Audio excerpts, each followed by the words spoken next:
بقلوب مليئة بالألم والصدمة وبكلمات تعجز عن وصف فداحة الفاجعة. نقف اليوم أمام جريمة بشعة هزت ضمير الإنسانية وأسالت دموع الآلاف.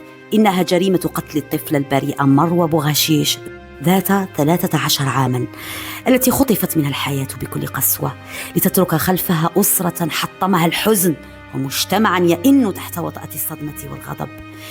كيف لنا أن نتقبل أن تزهق روح طفلة في ربيع عمرها بهذه الوحشية؟ إنها جريمة لا تغتفر، تستوجب محاسبة عادلة تردع كل من تسول له نفسه العبث بأرواح الأبرياء. إلى روح مروى الطاهرة نعبر عن أعمق مشاعر التعاطف مع أسرتها المفجوعة، ونطالب بالعدالة، ولنا كل الثقة في العدالة الجزائرية. فلتكن هذه الجريمة البشعة جرس إنذار يعيد إلى الأذهان ضرورة حماية الأطفال وضمان سلامتهم في مجتمع يجب أن يكون لهم حصنا آمنا لا ساحة للعنف والقسوة. ولاية قسنطينة، 22 ماي 2025. مروى بوغاشيش اللي عمرها 13 سنة، تقرأ سنة ثانية متوسط، فتاة في مقتبل العمر. كان آخر يوم ليها في هذه المدرسة، وكان آخر امتحان تجوزت الامتحان تاعها وكلها أمل في النجاح، كلها أمل أنه تفرح والديها، وكانت من النجباء. خرجت من المدرسة، كملت الامتحان تاعها، غادرت المدرسة متجهة إلى البيت، ولكن كانت آخر مرة شوهدت فيها نواحي المدرسة، ذهبت ولم تعد. حسب تصريحات الأب تاعها يقول باللي بنتي مروى كانت من النجباء تاع المدرسة، يقول باللي كانت لاباس عليها، راح تتجوز الامتحان تاعها عادي مثل كل التلاميذ. بصح خرجت من المدرسة بعد ما كملت الامتحان تاعها على أساس ترجع للبيت، بصح ما رجعتش. يقول باللي مروى غادرت المدرسة قبل الساعة الرسمية لخروج التلاميذ من المدرسة. يقول باللي بعد ما كملوا الامتحان الأستاذة تاعهم خرجتهم من المدرسة قبل الوقت، خرجت من المدرسة مع زوج من التلاميذ صحابتها اللي رافقوها، ومن بعد افترقوا، كل واحدة تروح لدارهم. كيفاش أنا بنتي البرنامج تاعها الرسمي أنه تخرج على الساعة 4 مثلا، يطلقوا لي بنتي أنا قبل الوقت اللي معلى باليش أنا بنتي هذاك الوقت ممكن تجي فيه للبيت ولا ممكن معلى باليش وين تروح؟ هذا اللي نعتبره أنا خطأ. كاين ناس تروح تجيب أولادها توقف عند المدارس تستنى أولادها على بالهم بالبرنامج تاع أولادهم، أما ساعة يروحوا فيه المدرسة وأما ساعة يغادروا فيه المدرسة. بعد الاختفاء الغامض تاع مروى بوغاشيش الضحية ربي يرحمها، انتشر الخبر تاعها عبر مواقع التواصل الاجتماعي. الناس، الجيران اللي يعرفوهم، اللي يعرفوا العائلة، اللي ما يعرفوهاش، الأمن، كلهم كانوا يد واحدة باش يلقاو مروى بوغاشيش. بعد مرور 19 يوم من البحث في كل الأماكن القريبة والبعيدة لا يوجد أثر لمروى بوغاشيش.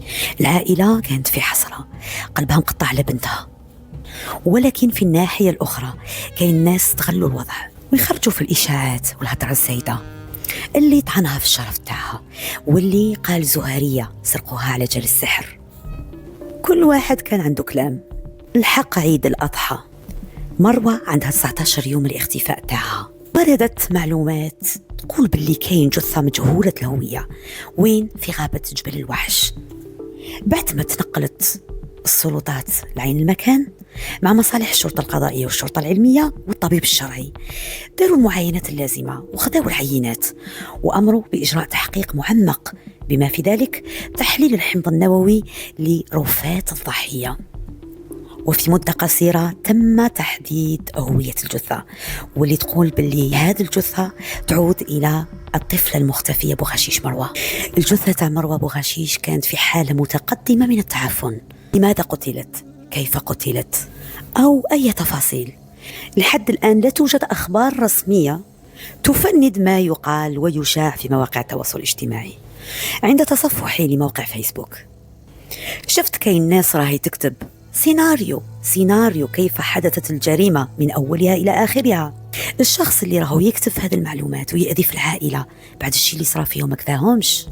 بعد التأكد من هوية الجثة، مباشرة التحقيقات المكثفة، خلال التحقيقات تم إيداع المشتبه فيه في اختطاف وقتل الطفلة مروة الحبس المؤقت بعدما تم استنطاقه من قبل قاضي التحقيق بحضور الطرف المدني اللي هو والد الضحية، إضافة إلى سماع شهادة الشهود. تم إيداعه بعد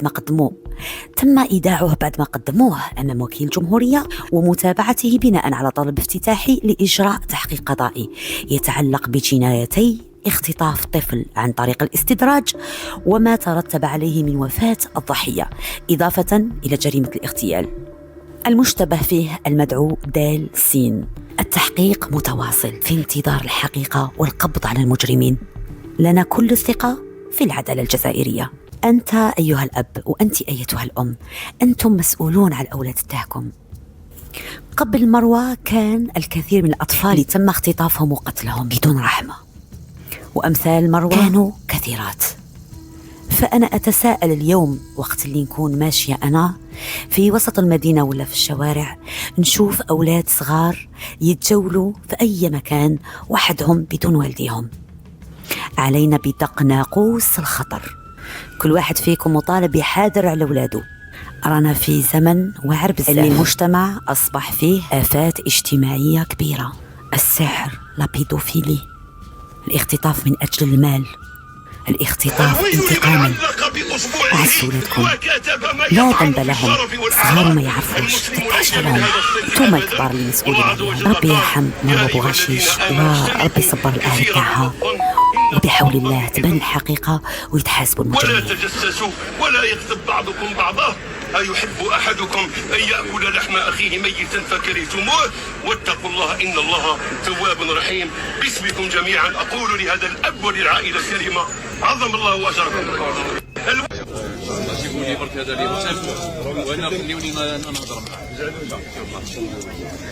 ما حسينا ولا عيد، ما حسيناش خلاص باللي عيد.